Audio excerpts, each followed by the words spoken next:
देखिए, विरोध क्या करूंगी मैं, एक बात बताइए। संतों का विरोध करूं, अपने समाज का विरोध करूं? उचित लगता है विरोध करना अपने समाज का, मगर आईना तो दिखाना पड़ेगा ना। अगर हम गलत है तो हमें आईना दिखाओ, मगर आप गलत है तो हम आपको भी आईना दिखाएंगे ना। कि आपने उन्हें महामंडलेश्वर बना दिया, क्या रीजन था कि आपने उन्हें महामंडलेश्वर घोषित कर दिया, पट्टाभिषेक कर दिया, मुंडन तक नहीं हुआ, एक चोटी काट दी? ये कोई रीजन है क्या संन्यास दीक्षा का? और पहली बात तो ममता कुलकर्णी का बैकग्राउंड देखा जाना चाहिए था।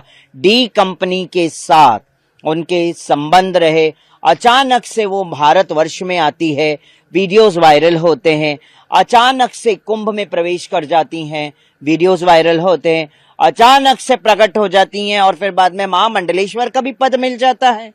तो इसके पीछे का तथ्य क्या है? ये जांच का विषय है और जांच होनी चाहिए। इस पे मैं कड़ी निंदा करती हूं।